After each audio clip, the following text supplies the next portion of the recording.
From the top of the world, fabulous 1340 KAB. Hi, mateys. Like it's spooky.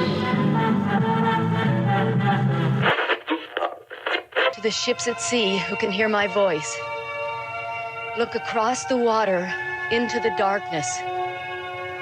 Look for the fog.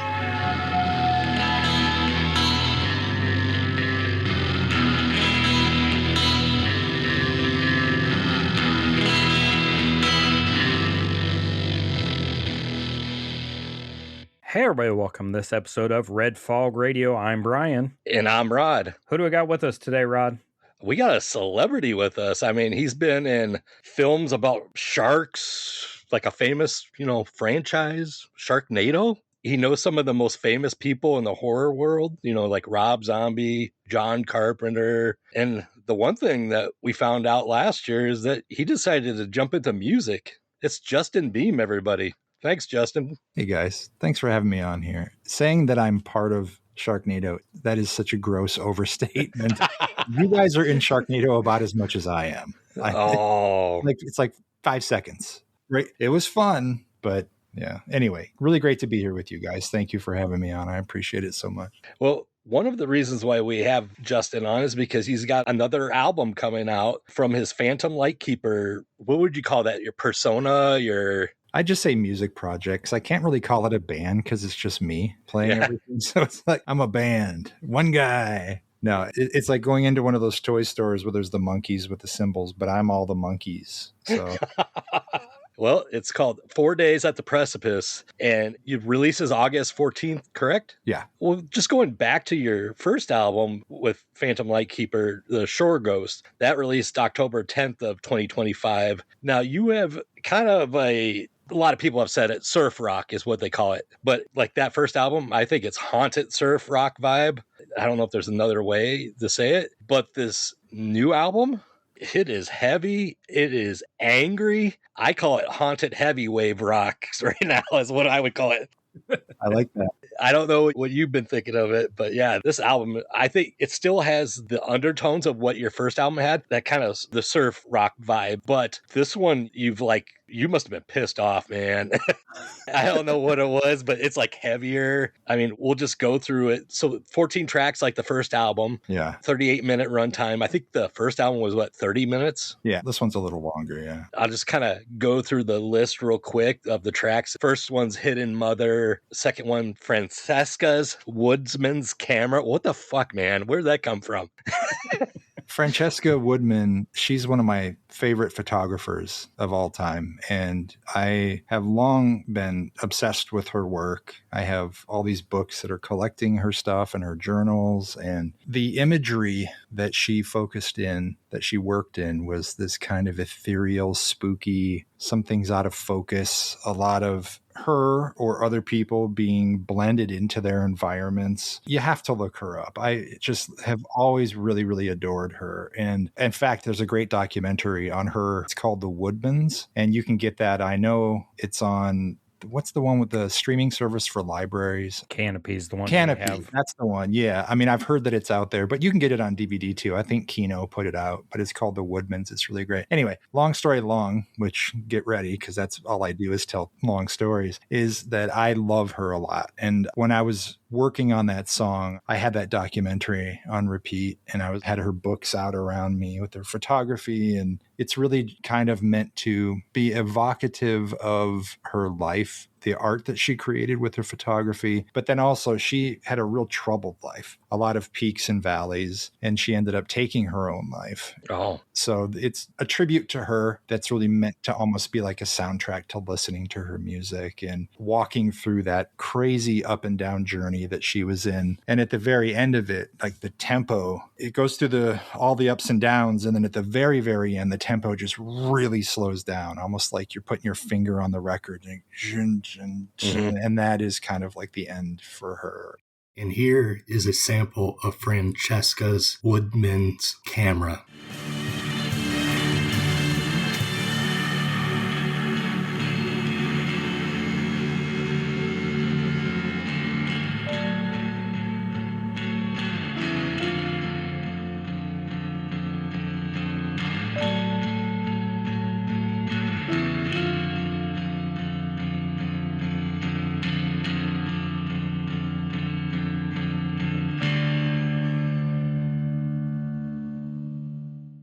It's my love letter to Francesca. So was this one the most personable, like you had more feelings on? Or was it just something you thought you had to do? It was something that I really wanted to do. I wanted to write a song to her, like for her in a way, which is weird. But I grew up connected to artists and writers and musicians. And as soon as I fall in love with them, I find out that they're already gone. And it was over and over again with Elvis, with Buddy Holly, with the Jim Morrison and the Doors. It's always been this thing that I discover someone, fall in love, and then they're gone. So I wouldn't say that is the most personal. I will say between these two albums, this is infinitely more personal for me as a project. The first one from last year, Shore Ghosts, that to me feels more like 14 individual songs, where this one, it feels, even though there's a couple covers that are sprinkled in there, but this one feels more like an album, which I've always been a huge fan of the album experience. I have never been a singles, like just give me the greatest hits, or I don't like the mix CDs of greatest hits of the 80s or whatever.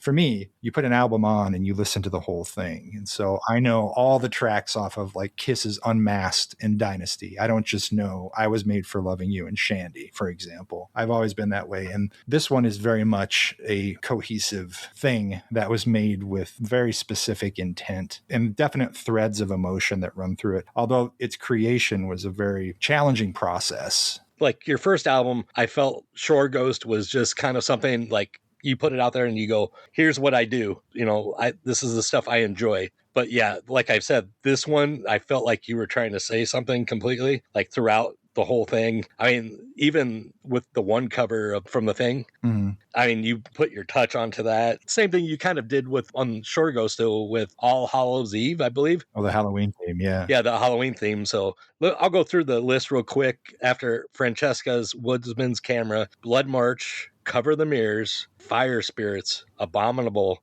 then main title from The Thing, 4 Days at the Precipice, The Ritual, Those in the Twilight Time, Coffin Bell, 4 Days at the Precipice 2. Okay. And Alone, and then Die, Die, My Darling. Now, there's something with that one, but let's go back. And here is a sample of Hidden Mother.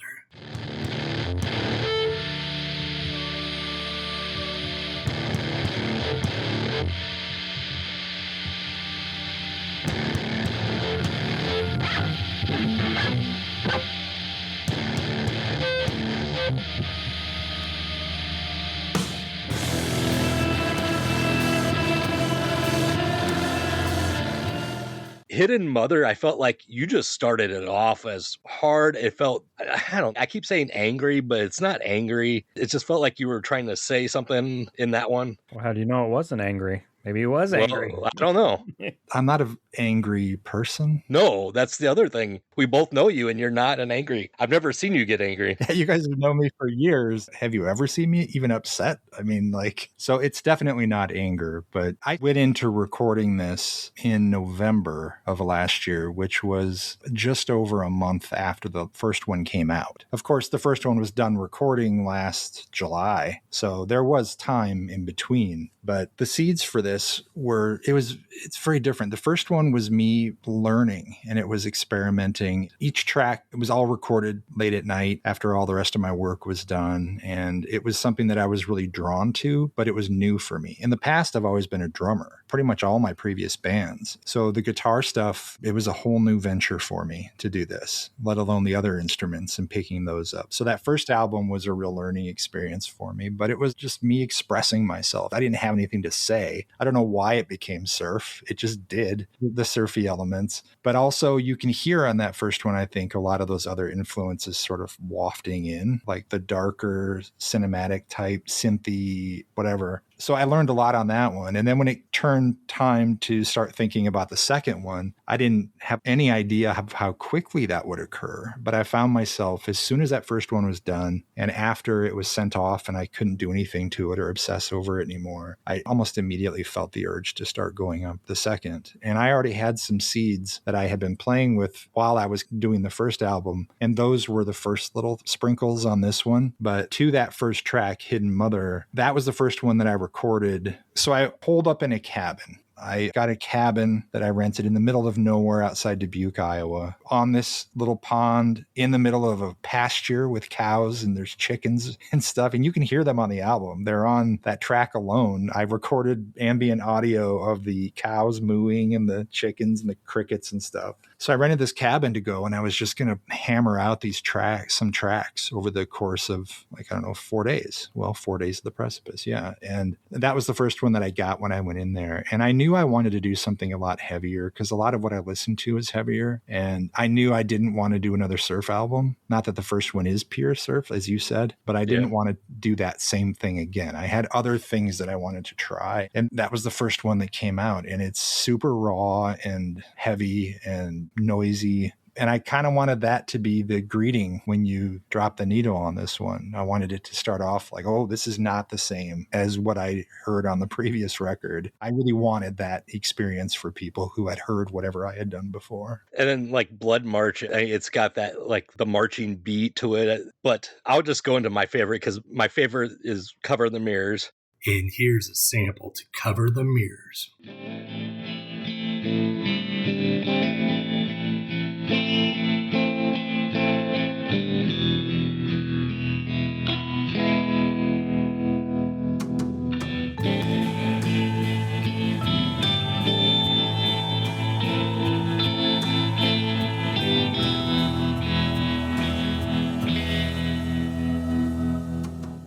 And I mean, I was thinking of this for some reason when I'm listening to this song, I think of a cowboy going through a town, like, you know, in the Old West, and he's getting ready to have a showdown with somebody. But with Cover the Mirrors, I don't know if this is what you meant, but like in a supernatural sense, where like the Jewish tradition during Shiva, they cover the mirrors. It shifts the focus from outward appearance to inner grief. The Victorian era did it to turn mourning into an elaborate, highly visible social ritual. And I swear I've seen movies where that happened and they did it because they didn't want the spirits to go into the mirror. And evidently, even there's Appalachian folklore to this too, where isolated in the mountains region there. And it's just like prevents the facial distortion. The local lore claimed that looking in a mirror after a death would cause the viewer's face to permanently warp. Just weird things like that. Is that where it came from? It is. It's the second and third of those definitions that you talked about there. Primarily the practice of when someone passed away in a room, they would throw a shroud over the mirrors so their soul wouldn't get trapped in the glass. All these song titles mean something, whether it's a direct reference to something like that. Hidden Mother, the first track, is reference to back in the early days of photography when they would take a portrait of someone. They had to sit still for an extended period of time. And that's why everyone looks so miserable in early photography. It's like you're talking about the West. A lot of those photos from the frontier and everything. And they probably were miserable and it smelled like shit and whatever else. But the biggest problem was that they had to sit for that exposure time. This is before the iris on a camera can open and close and bring in all the light and catch everything that it needs very quickly. So people had to sit for extended periods of time. Hidden Mother's a reference to how they would take pictures of babies because they would put a black shroud over the mom and have her sit in the chair, acting like she was a chair. And then she holds the baby, but it just ends up looking like this monstrous thing holding a baby, like this ghost. And I've always been really fascinated by that. Okay, yeah, Cover the Mirrors is exactly what you're talking about. It's interesting you kind of got the Western vibe off of it because... Yeah, I don't know why. No, it's that tape delay vibrato that's on there is a bit of a Western thing. And I don't know what I was thinking of for the sound for that one. That one's kind of different, but it makes sense that you would have heard that because that kind of sound, I think, is not uncommon in Westerns and things. See, I got that feeling on the 13th track alone. Not the old Western feel, but the near dark vampires Western feel. Okay, of the dirty, grimy West. Yeah. You know, from it would be late 70s, early 80s or mid 80s. I like that. That's where I went with all of these songs when I listened. I was like, oh, I could hear that in this movie. And I would imagine that's part of, because you're such a huge fan of film and cinema, a lot of your music is going to be or fit into films that we love and are passionate about. Yeah, I think that's definitely the case, especially with this one. And with it being instrumental too, there's no lyrics to get in the way of anything. So I love hearing you guys talk about reading into this like you are, because I'm not there to tell you what the story is. I'm just there to provide the soundtrack to whatever your imagination wants. And that's why I love instrumental music so much. I've always been a huge fan of instrumental rock, and not to mention big film score collector, but movies are everything and they're always on. I always have something playing, and everything in here is evocative of something that surely that I've seen on screen. And then directly, like with The Thing, that was a direct reference. I mean, that's straight from the film, even though my version is not exactly true to its original form. It's all right. But I mean, you're a huge Carpenter fan too, right? Yeah. I love John Carpenter as a filmmaker, but also as a composer. And he's the godfather of synthwave. His scores have always been my favorites. And I'm friends with Alan Howarth, who is his engineer on a lot of that early stuff. And then also went on to compose throughout the Halloween franchise, did some scores of his own and a bunch of other things. So I like paying tribute to those guys on both of these albums. I don't know if that's going to continue as these things progress, but at least out of the gates, because they've inspired me, especially John as Carpenter has inspired me so much in so many ways. And it's like every few years we end up doing something together again. That's just kind of how it's always been with us since I got in this business so long ago. And he just means a lot to me. And the reason I did The Thing is because after I got out of the cabin, I became very ill while I was in the cabin, and discovered upon getting home that I ended up in the ER and I had heart surgery, and it was a really messed up whole situation there. But the week of the heart surgery, because I was in the hospital for over a week, and it was when we had that big snowstorm right around Thanksgiving last year. That's when I was in the hospital. So I'm on like the 9th floor in the cardiac emergency unit, watching the city just get engulfed in snow in this massive blizzard that rolled in. And that's what inspired me to do that track on this album. And it's one of only a couple on here that were written and recorded entirely after the cabin time that I had. Everything else was either written and finished or mostly done by the time I got out of the cabin. So since you brought it up with the situation that you went through with your health, is that where the title came from in those title tracks? Yeah. That it sounded like it, because I mean, I'm assuming, were you there like 4 days and then all of a sudden? I was in the cabin 4 days. Yeah, I was there. And it's a weird experience because I'm by myself. And when I was loading my gear up to go, which is all my drums, all the guitar stuff, all the amps and everything, I was so unusually exhausted, really, really tired. But I assumed I was just maybe a little cold or something, whatever. I get there, setting everything up, and I just was way more exhausted than was reasonable. And over the course of those days, it got exponentially worse and pretty fast. And by the third day, my heart was beating so hard and slow that it felt like it was trying to run out of my chest. And at night,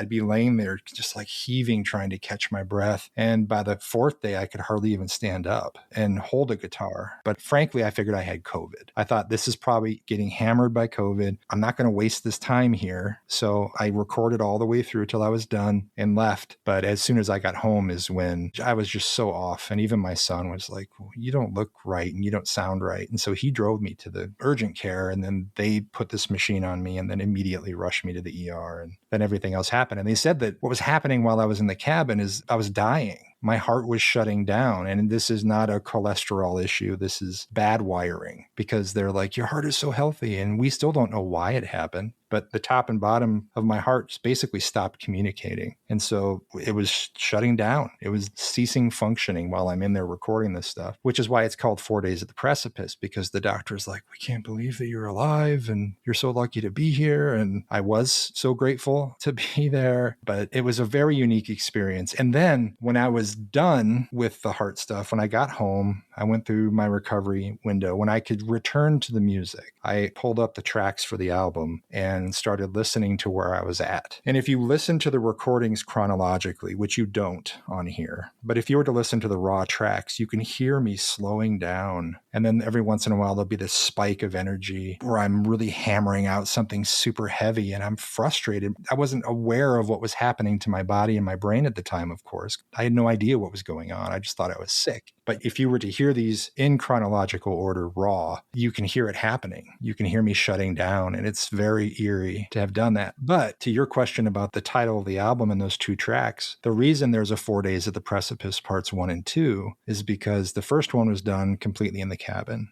And here's a sample of 4 Days in the Precipice.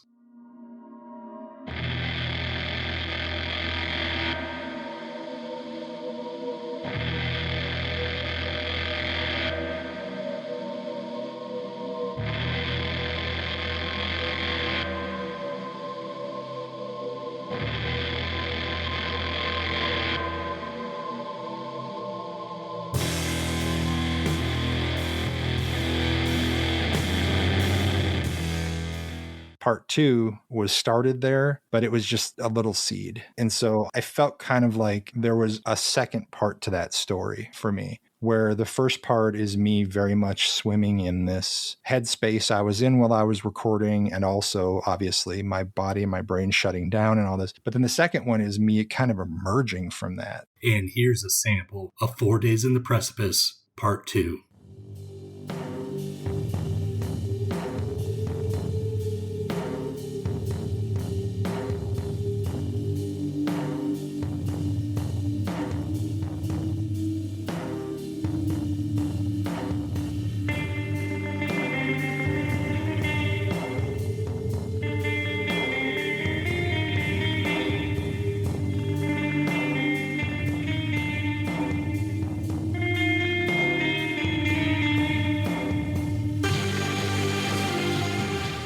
So they have similar musical themes between the two, and that's why I can call them part 1 and 2. And like I needed to say something that was like, well, I'm still here. And that's what that second track is. And there's a point there where it kicks in. And yeah, that's one where, if I remember right, it was slow at first and then it kicks up towards the middle and the end. Right. And then it just keeps going through to the end. And then it ends on kind of a sweet note because it's like, I am happy and I have a renewed sense of purpose in life. And I'm more than anything thrilled to have another day to be a dad and all of this stuff. All the things that have been cycling through my head since this crazy shit happened. But not just those tracks, but this album was my therapy. I do go to a counselor too. He's great and amazing. But this album was how I worked through all that I had been through with this. And I'm just really grateful to have had an outlet for that stuff. Yeah, just the way that you have it lined out, I'm going to assume like on the vinyl, it's going to be 1 through 7 and 8 through 14 like you did on your first album. But yeah, that first half, it's all but like Cover the Mirrors. It seemed pretty hard. But then you get into that second half. 4 Days at the Precipice was pretty hard. Then it slows down. Yeah. The Ritual, Those in the Twilight Time, Coffin Bell, and then 4 Days at the Precipice 2 seemed to kind of speed up a little bit more. And then Alone like slows it back down. But Die, My Darling, what the hell, man?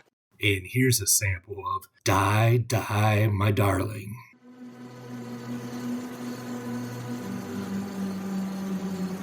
Unknown to his mourners, his dead wife was watching.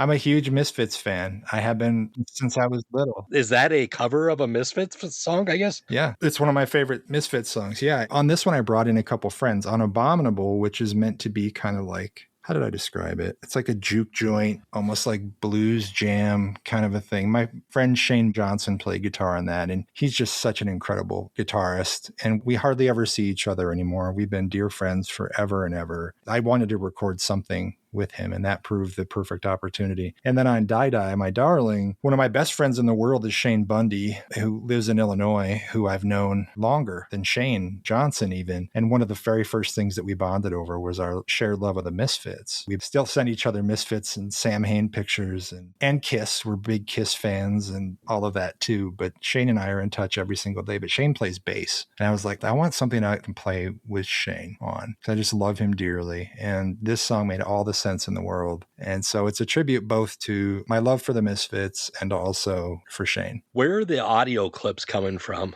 Okay, yeah, there are a couple of those. On Those in the Twilight Time, it's from Night of the Ghouls, the Ed Wood film. Both of the audio clips in that are from Night of the Ghouls. And the audio clip on Die Die My Darling is from Plan 9 from Outer Space. Okay. So this is all Ed Wood stuff. I love Ed Wood. I love his movies. I love his story. I love the Tim Burton movie as well. I think that's one of the greatest love letters to cinema that's ever been made. But the thing I've always really admired about Ed that I think Tim Burton perfectly captured was that unyielding drive to just do, to create. And it doesn't matter if skill level, people have made such a big deal out of worst director ever. He is so far from that. If they would have had Tubi back when those books were written, you would know that he's not the worst director ever. Mm-hmm. And I really adore his stuff. So that's the couple little audio snippets that are sprinkled on this album. There's 3 of them. The front and the back of those in the Twilight Time, those are both from Night of the Ghouls. And then, like I said, Plan 9 from Die Die My Darling. When I see a title, 4 Days at the Precipice,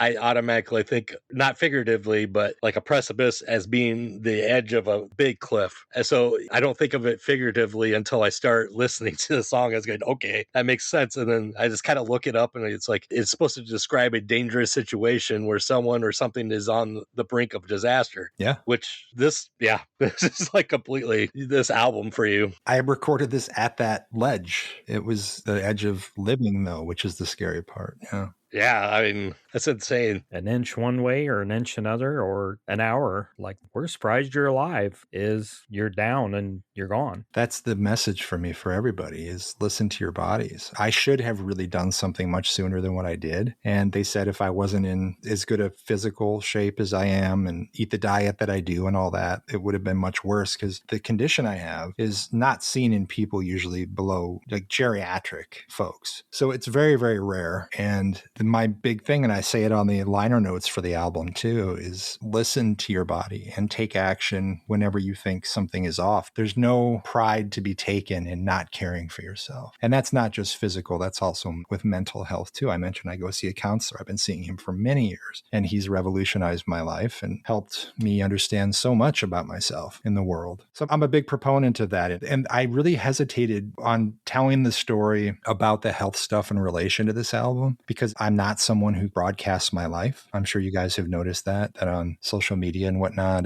when there's a new title announcement or when it's news kind of more than anything. That's because I am a deeply private person. But I hope that if people pick something up out of this, as a side note, it would be to listen to ourselves and take things seriously when it feels like something isn't right within us, because you really don't know. And I think I say it in the liner notes, like I phrase it, make the decision to have something checked out because you never know when you may not have a choice in the matter, which to your point, Brian, that's exactly what you're saying. 1 minute, 1 day, 1 hour in either direction could have been something completely different. And I'm grateful to have had the people around me that I did at the time. And like my son, who's like, let's go, let's get you in there. And I hate that he was there for it, that he was seeing them do stuff on me and the ER and stuff like that at first. But I don't know, it brought us closer in a really special way too. So yeah. I survived it. And the thing you're talking about, the theme from The Thing and being stuck in the hospital and the snowed in for 9 days. Yeah, it was 7 days. I think a full week is how long I was in the hospital. And I don't know how long the staff was snowed in the hospital, but I've worked in healthcare where I've been stuck in a facility for 3 or 4 days and the staff becomes exactly like the people in The Thing. Yeah. Which one of you has it? That was pretty miserable. The people were nice. We were only really stuck for like a day. And I say we, like me and the staff and whatever. It was the night of the blizzard. No one could do anything. No one could really go anywhere. So luckily I had family and my son was there as often as he could be the whole time that I was there. So it wasn't me being alone necessarily, but that night was very lonely. And at night when everybody goes home, you are by yourself in a medical facility where it's incredibly uncomfortable. And thank God I had Harry Potter, because on TV, the Sci-Fi Channel was just running this, I don't know what their theory was. Maybe it's a Thanksgiving tradition that I'm not aware of, but they had the Harry Potter series on repeat the whole week, the whole time I was there on Sci-Fi, or at least it felt like that. So whenever I was just by myself, turn something on, I can flip back and see which Harry Potter we're on. And then so I directly associate forever Harry Potter with being in that room. And also, it was miserable, Brian. You talk about being in a hospital environment. Those rooms are not meant for humans because there's this big, bright digital light, a clock on the wall right in front of me that I climbed up and took down so it wouldn't bother me. They didn't turn off the monitor on the computer. So I kept putting like cover the mirrors, putting a shroud, I was putting towels over that. There are all these little modifications I was having to make to the room so it wouldn't drive me absolutely insane or more insane than I already am. Anyway. That is why I can sleep anywhere, because I've lived in that environment most of my adult life. Wow. Was there any that you want to talk about, Brian? Yeah, just a couple. I think my favorite one, and as I went through these, I put movies that I was like, oh, this would be good. And that movie, I hear through that movie. Oh, interesting. Okay. Fire Spirits, for some reason, I didn't. That was my favorite track. And here's a sample from Fire Spirits.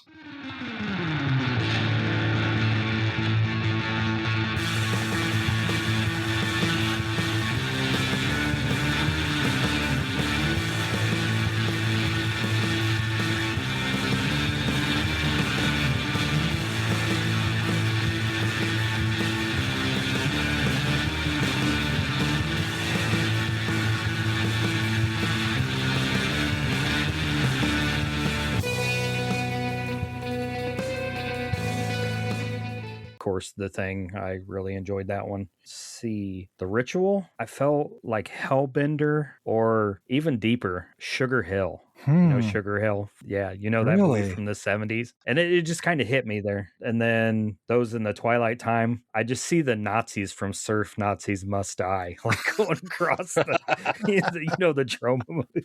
Yeah. Yeah. Oh my God. Of course, Alone was, Near Dark and Vampires. But overall, I felt like you said, it was maybe not angry, but heavy. Maybe that's the word we're looking for, heavy. That it would play well like in Green Room or Deathgasm. But a movie I love that is Norwegian is Heavy Trip. Like, this is what the bands that are playing at that festival they're going to in Heavy Trip play. Oh my God. This kind of Norwegian heavy metal stuff. I'm coining the phrase haunted heavy wave rock. So you could pay me, Justin. I love that. I didn't want it to all be unbearable and heavy. I didn't want it to be a weight for people to listen. And that's why it fluctuates. Yeah, well, like a wave, yeah. It does go up and down. And that was intentional with the layout of the tracks there, where it doesn't stay at that sustained intensity for too long before it's going to give you a break and drop you back down. But I wanted there to be some surprises in there too, like The Thing kind of sideswipes you at a certain point, because Alone is acoustic. And that was the last thing I recorded at the cabin, was just sitting there playing acoustic recording. And then I like the idea that the loudest song on the whole thing is Die Die My Darling, which starts off just like a punch in the face. And so you get kind of lulled into this sleepy zone with Alone and then wake up. And my friend Steve Jones, who's a great author, he's written comic books and all kinds of books. He's amazing. He had bought one of the CDs and he messaged on Facebook saying, like, he mentioned a couple different songs, but he said, and you scared the hell out of me with Die Die My Darling. And I was like, yes, okay, that makes me happy. Kind of a way to jar you back at the very end. So it kind of ends like it begins with Hidden Mother and Die Die. It's like bookends of bah. Well, I had been able to get through a little over half of the tracks, but last night I listened to it twice because I was on a long road trip. And then I finally got to Die Die My Darling, and I'm driving. It's like, what the hell? And I jerked, and I got a new vehicle, and I got steering assist, and it's like jerking me back and everything like that. I had a rental car once that had a little cup of coffee that came up, and it said, take a break. That's exactly what mine does. Yep. That's funny. I think the only other thing I want to challenge people to do is go find me an old black and white silent film that I can watch and overlay this album like they do, with, Phantom Lightkeeper or something. There's got to be something that this will match up perfectly with or almost perfectly with. Well, I guess I had one last question about like your music. Have you ever considered having some vocals at all? Or you just want to stay like this? I don't know what it is, but I have fallen more and more in love over time with movies that I can put on and not have to have the audio on. I can speak film better than music, I think. So, and a lot of that has to do with how my work is. 'Cause if I'm editing, I can't have a bunch of other people talking in the background. So I'll often put a movie on, put some music on, or just silence, and then I'm editing, and it's not this big, chaotic, noisy mess around me to distract me. So I've absolutely, over the last probably 15 years of my life, been watching more and more silent films, more foreign films. Like I can just cycle genre on films all day, or whoever it might be, and just have those beautiful visuals there. And to me, as I mentioned earlier about what makes me so happy with how you guys are talking about this thing and what you're able to pull out of it, is I don't want to prescribe the journey for anybody. I'm happy to create a sound bed for it, but the stuff that has mattered the most to me in my life, so much of it, are things that I can listen to and be transported back to a time, because I'm populating the story in my own head. And that's even with film scores, it's the same way. They can put me in a specific place and time. And I never thought about having any words on either of these two albums, because it just feels like it gets in the way, and it's being too bossy with the listener from what I'm doing. I listen to music with lyrics, of course. I love a million bands that have lyrics, but I didn't see the need for that. I'm a brutally awful singer, and so that's never wasn't gonna happen. But that being said, like, there are technically vocals from me on this. On the Ritual, that track is layers and layers of me doing stuff vocally through different effects, pedals and tape delays and all this other stuff. So that is my voice. That's most of that song. Outside the drum, pretty much everything is my voice on that song. But what I'd like to do on future projects is I would like to team up with someone to do something that is still more ethereal than vocal storytelling. There are some singers that I really, really love who can do that with just a whisper. You can evoke so much emotion without having to use the words, and yet it's coming from voice. Well, the one that always comes to mind for me that's somewhat modern, or at least in the last 20 years, is Amy Lee from Evanescence. I think, that would work perfect in your type of music that you've been doing, like especially this album. But of course, we don't know what the third album is going to be like. It could be something completely different. I'd like it to be. I don't want this to be a catalog of the same thing over and over creatively, because this is just for me. This is for me to satisfy a creative itch, is what it is. And it's me exploring. And I love the film work that I do. I love the writing that I do. But like writings, you're going to have your editor. You're going to have a word count. You're going to have, I don't know, a theme for an issue. When I'm doing the film stuff, it's the same thing. You have to keep length and all these different format things in mind. There's a lot involved. There are no bumpers on this, though. And the music is so exciting for me. And the reason I was like, okay, album one's done, let's do album two, is because it is the most purely satisfying creative endeavor in my life to do these.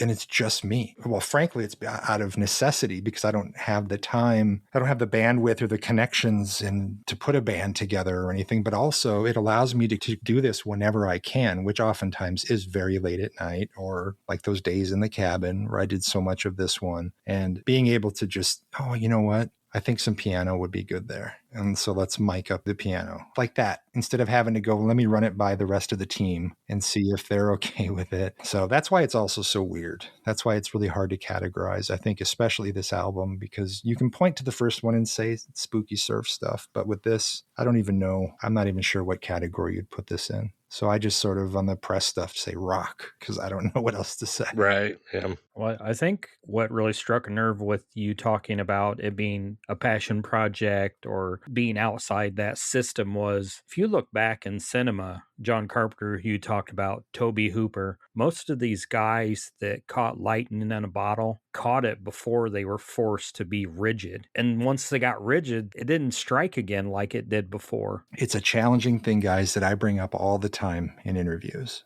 I have had the good fortune to talk to seasoned veterans in film, but also the people where we're discussing their first movie. It really is, I think, very similar with music and with film, but I'll just point to music directly, that when a band has been together for a while and they arrive in the studio to record that first album, that is what drove them, what propelled them into that studio, is the bond that they have. It's the sweat and the time and the lugging the equipment from gig to gig. It's all those nights in a garage or a basement basement hammering these songs out. There's so many organic elements at play with your first thing like that. You cannot replicate that. You simply can't, unless you somehow just exist outside the system. If you get any kind of success after that first record, whether you're talking about The Doors, who I mentioned, Carpenter and Halloween, Tobe Hooper, most of these creatives, all of a sudden, as I said a minute ago, there's a bunch more cooks in the kitchen. And that can be a good thing, but it's usually a bad thing. Well, especially in Tobe Hooper's situation. Especially in film, it's so frustrating because they go to these amazing filmmakers and they say, we love what you did, and you did it for nothing. Like if you look at Chainsaw and Halloween, did it for nothing. And we want that again, but it needs to be a young cast. They need to be good looking. We need to have a location that involves a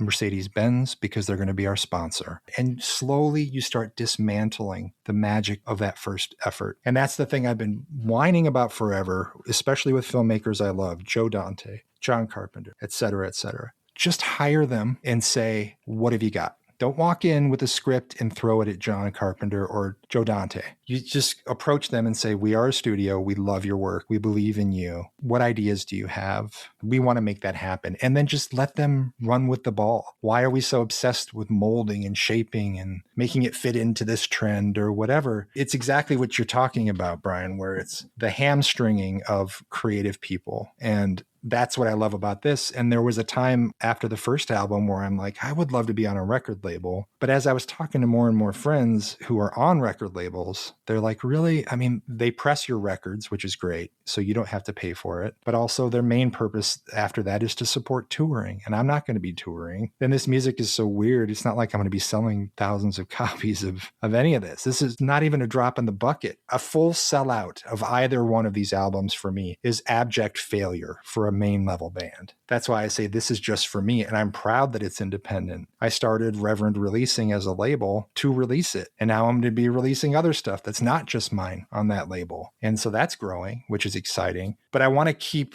this sort of in hand, and I like that. It's been a journey of learning from the beginning a lot about the music side of the industry, and the thing that I emerged from that probably happiest about is that I was able to do at least both of these on my terms completely, from top to bottom, through to designing the graphics and the layout, choosing my cover art, the photos for both of these, two photographers that I just am obsessed with and love, and do it on my own terms, you know? Yeah, if you watch any documentaries or any band, even the biggest bands in the world, yeah, I really love this song, but the label said we got to put it on the B-side. If I've heard that once, I've heard it a million times. Or they didn't want it as a single. And then it goes on to be their most beloved and popular song, but you hear it over and over again. Yeah. And like just today, you just posted the photographer who did the cover work, Tanya Marcuse. Yeah. Is that how you say? Tanya Marcuse, yeah. Tanya Marcuse. Did she do some of the other ones too? Or was it just the cover art? The image from her that I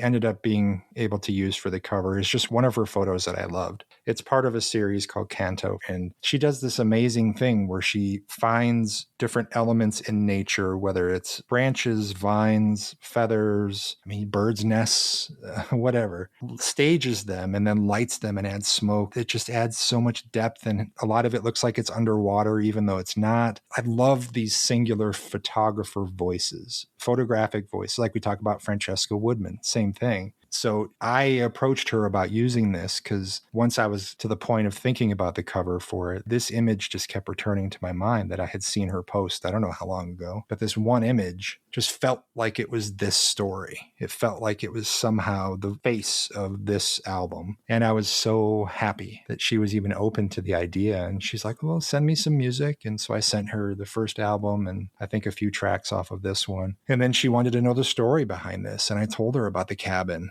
I told her about all this, and she was just, let's do this. And so she's been excited about it. I'm super excited about it. She's this revered photographer known around the world. And I never in a million years thought she would want to have anything to do with this. But man, I'm just so happy and honored that she was down for having that on there, because I do think it's the perfect thing to have on the cover. Well, one thing that we don't always want to have to do with, but we do anyways, is our podcast network, the PFPN. Let's hear from them.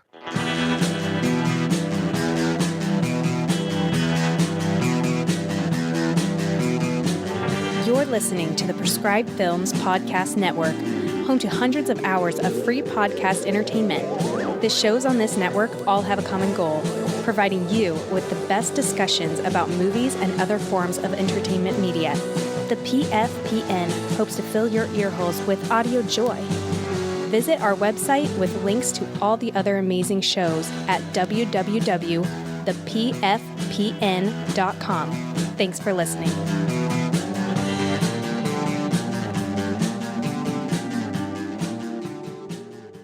So now that we've heard from our podcast network, it's time for the questions. And we have another guest that doesn't know the questions. So we could keep using these, Rod. I guess, man. Yeah. Someone will listen someday and they'll be like, oh, I got all my answers. So I should probably have a backup. Yeah, I know. Like if you saw it, you knew the answers. But I got side B.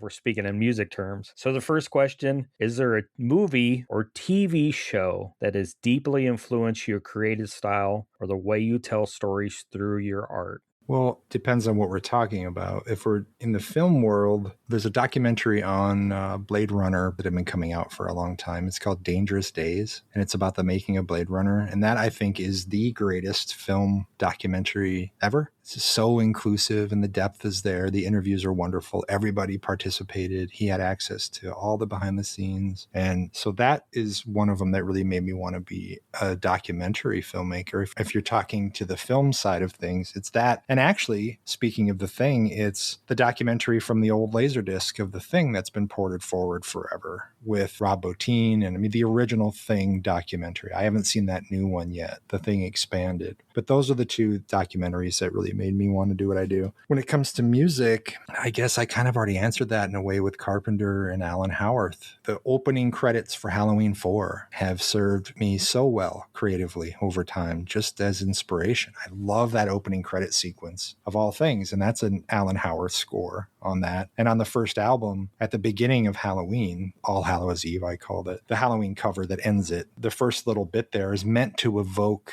a similar emotion to watching those opening credits on Halloween 4, just because it's so perfect. It so nails Illinois, Iowa, fall, Halloween time, Midwest, just perfect. But outside of that, if you look at The Fog, I love the score for The Fog. I love the visuals in The Fog. I mentioned Jean Roland. It's hard to make a concise list, but film informs everything I do. So there's a half-assed answer to a good question. And if you ever have a chance to meet Alan Howarth at a convention, take a record, take something. His autograph is amazing, and he is almost guaranteed to have a story about something. Oh, he will. Yeah. I think I stood at Flashback 2 years ago, and he talked to the person in front of me for a half hour, and then I throw a copy of Student Bodies down.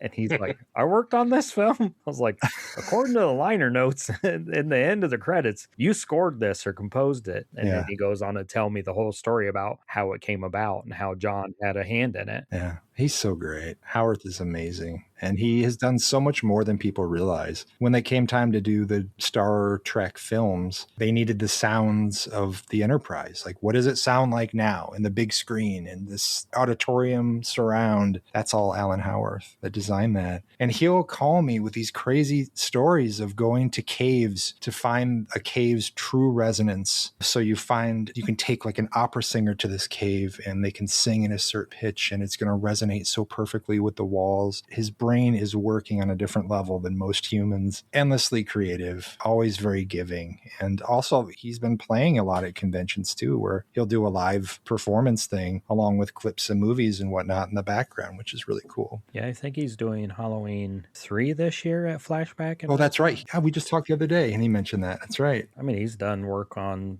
Back to the Future movies. It's never ending. You look and you're like, what? You name it. This guy? Yeah. And has plenty of time for whoever stops at his table. So it's great. Good guy. The next question, kind of the same basis. Is there a band, an album, or a particular song that has deeply influenced your creative style or the way you tell stories through your art? There's a long list of composers. I don't know about in terms of my style, because my style is very weird and eclectic and kind of all over the place. But the most influential band in my life, it would go back to the Doors and discovering them when I was younger. We'll never forget the first time I heard them. It was after drum and bugle corps practice one night. I was like 12 or 13, maybe. And I got a ride home from one of the guys in the corps and his girlfriend. They're like, hey, we're going to drive through this cemetery. We wanted to see some headstones or something. I'm like, okay, cool. So I'm in the back seat of this convertible Mustang driving through this cemetery in Cedar Rapids, and he pops in a tape. And it was the Doors' first album, self-titled, and the song was Crystal Ship. So the sun is setting. I'm in a cemetery. Crystal Ship by the Doors is playing, and it will be etched in my brain to the day I die. And I was instantly obsessed with that band. And then a couple years later, Oliver Stone's movie came out, which was this epic rock and roll movie, something I had never seen before. All I had seen prior to that was like La Bamba and the Buddy Holly story, which are pretty small by scale comparison. But anyway, in the intervening years, I was obsessed. I started a band because of the Doors, because of loving their music. I started marketing stuff because of that band. It's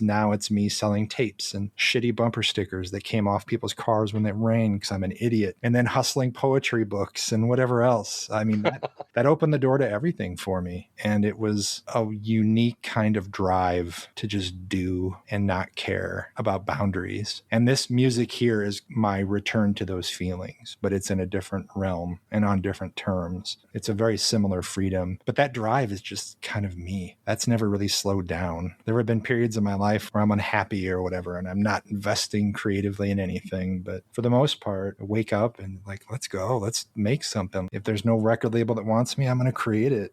Just go. Just unyielding. I don't want to stop. It's my lifeline is this, I guess, boundless energy for this kind of stuff. Just creative exploration. Yeah, you were 12 or 13. You said 13-year-old Justin sitting in the back seat of a car driving down some cemetery in the middle of the Midwest thinks, this is not Eddie Arnold. What is this music?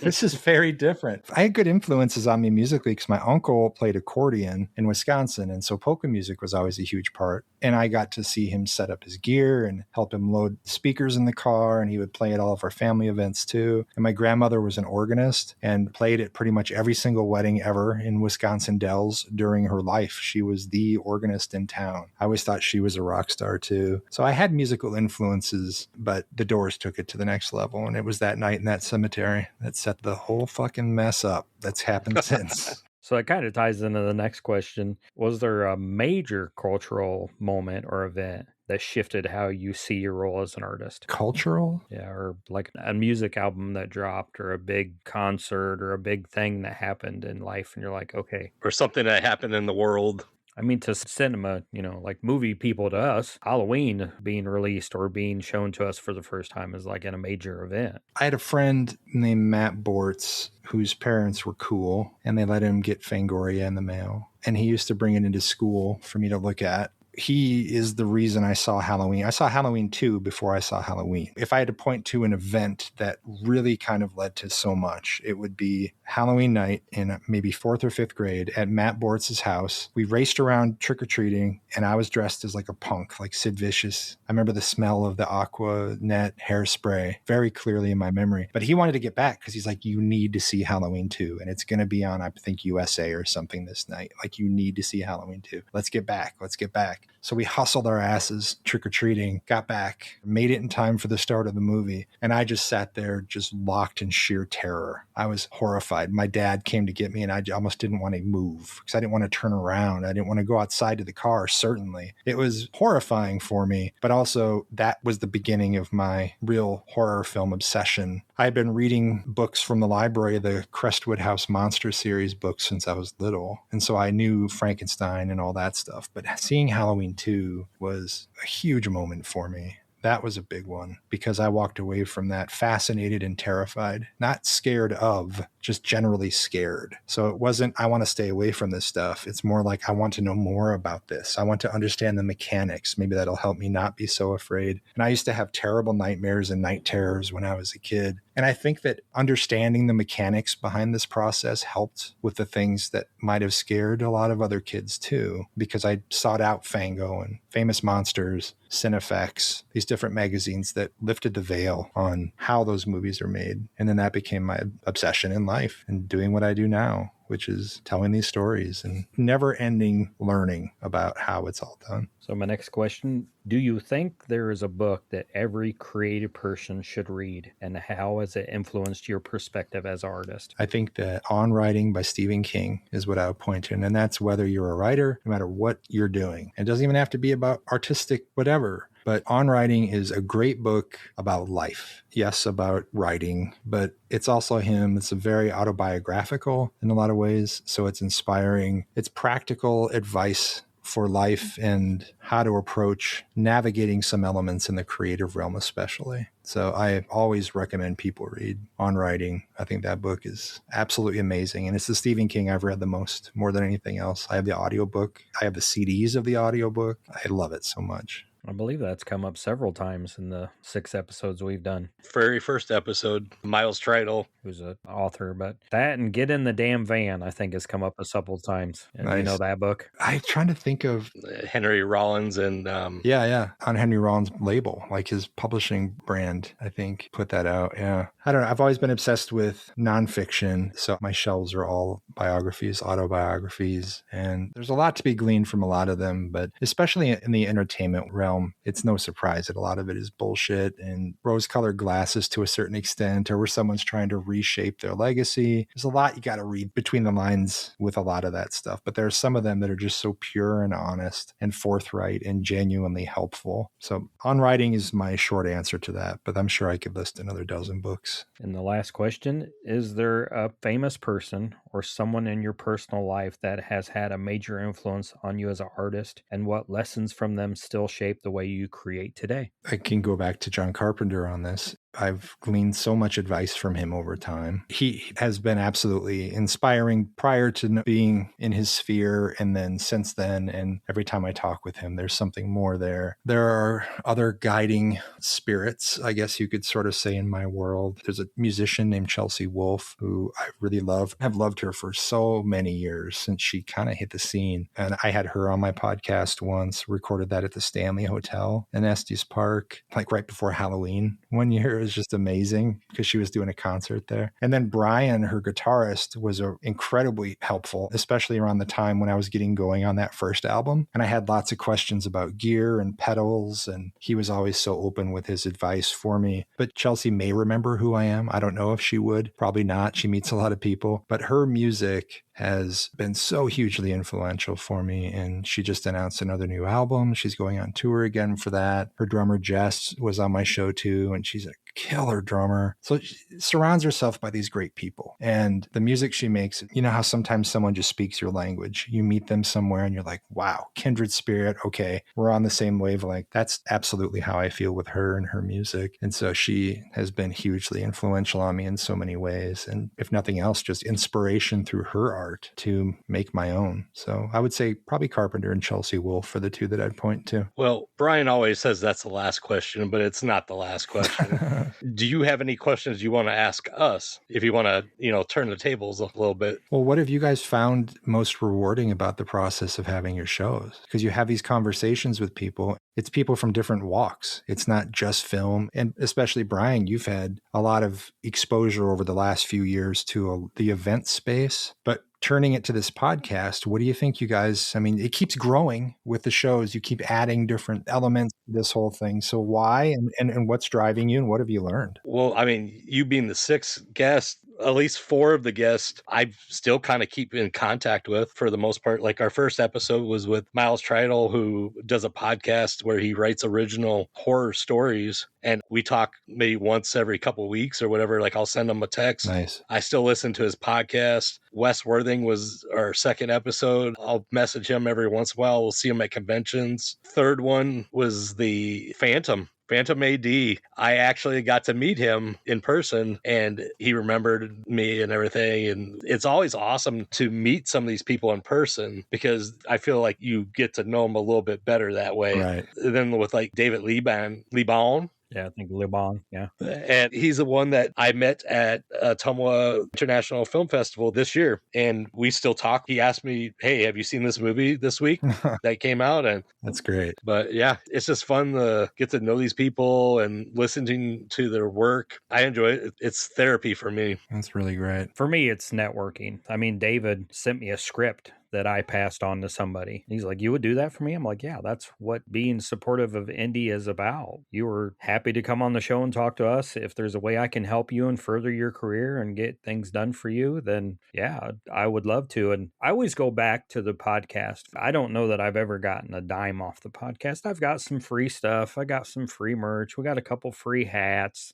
stuff like that. But no one's ever put money in my pocket. And some of the money comes out of our pocket to pay for, the recording stuff and the apps we use. But I was just in Davenport, Iowa for Joe Bob Briggs in the Last Picture House, and I had a very small part in bringing that to the Last Picture House in Davenport. And I stuck away from the merch table for a minute to take some pictures for Joe Bob's people. And just to hear person after person, you don't know what this means to us for you to be here. You don't know how much of a bucket list item this is for me and my family and this person, my fiance, my wife, my husband. And after you hear that 3 or 4 times, I don't need to get a picture with Joe Bob and Darcy. My cup's full. It's overfilled. Like, we're going to do a movie at the Capitol this year in August. And just to be able to bring stuff to Burlington that would never come, that us weirdos and misfits can enjoy, do stuff like that. And I think you and I have talked about this, Justin, leaving some kind of legacy behind. Right. Because one day I'm not going to be here. And hopefully if my kids want to hear my voice or my grandkids want to hear my voice, they can say, you know what your grandpa used to do? You know what my dad used to do? Yeah. Let's throw on one of his favorite movies, or let's listen to the podcast while we drive for family vacation. And my legacy will be hopefully that I was passionate. And again, we've talked about that before. I think you and AOTKP are probably the reason I'm in podcasting. And I've been driven to do these events and these things and take these risks and reach out to people is because I see your guys' passion. And it doesn't matter that you live in the middle of a cornfield in Iowa. You're passionate about it. And the world is so small nowadays with everything that we can do. Why not? Yeah. Why not bring Severin to Burlington or reach out and work with Joe Bob Briggs, do panels places? So I think mine's always that networking and meeting people and helping people and leaving some sort of legacy behind. Absolutely. And that's every day. Yeah, I was on vacation in Wisconsin and somebody's like, you're still posting for the podcast. And I was like, just because I'm on vacation doesn't mean I stopped working. Right. I'm just not working that other job. When it's part of you, it's not work.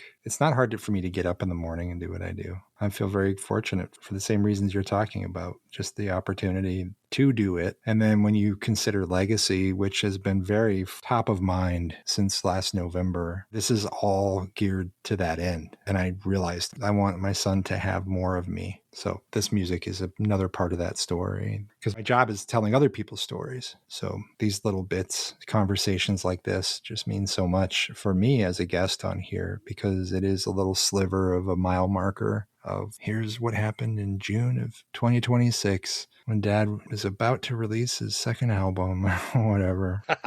That came up today when I was with him. We were walking into Barnes & Noble and he's like, why are we here? Are we here so you can get a magazine or something that you're in? And I'm like, do you think that's weird?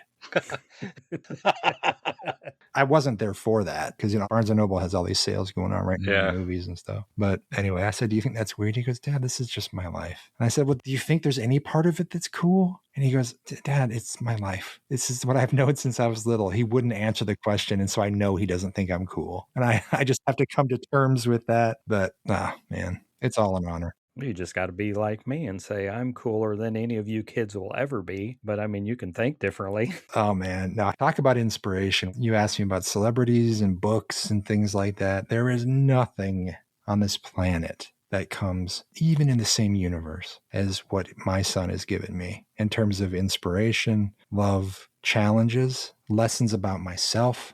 I didn't know life until he arrived, and it just gets richer all the time. Now that he's a teenager and we have all the inside jokes and he can look across the room when we're somewhere and look at me and I'm like, yeah, I know, because we're thinking the same thing. Or we jinx each other all the time with saying some stupid thing. Everything means so much, and it's ratcheted up times 10 since November. Not that I was ever taking this for granted, but since that's the first thing I said to you is like the chance to still be his dad. that was the reward for me in that whole experience. Both these albums are dedicated to him. The first one, and this one says, like, dedicated to Julian. I love you, kid, in there. He's everything, guys. He's the reason I'm here. That's it.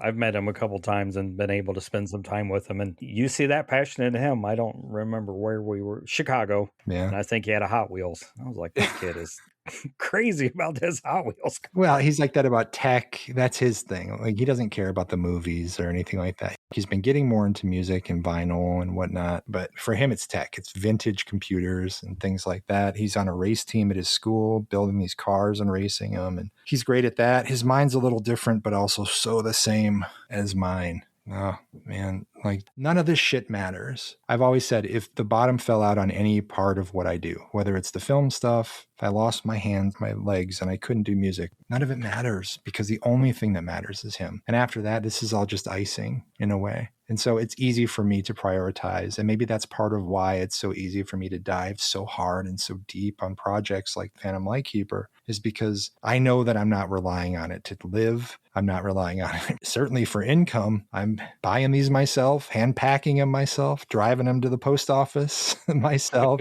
This new album comes with all these tchotchkes and things. There's incense and perfume oil that comes with it and all this other stuff. There's a lot of stuff because I want it to be an experience for people. So if you order vinyl, it comes with incense to light before you hit play. It comes with all these things, these fortune-telling cards to help find your world, whatever. So it's not about money is the bottom line. This is about a creative endeavor that I love, and it can exist on its own terms because the only thing it's serving is just me creatively. And the real life stuff is my son, and everything else just kind of fun, right? Well, like we said at the beginning, the album hits August 14th. You can get it on your website, which is it reverendentertainment.com or? Well, that takes you to the same place. The easier one for spelling's sake is justinbeahm.com. They go to the same place, yeah. And we'll have this in the links to the episode. Is there anything else you'd like to drop, Justin? Like anything you want to promote? My site always has the upcoming releases for video stuff. As I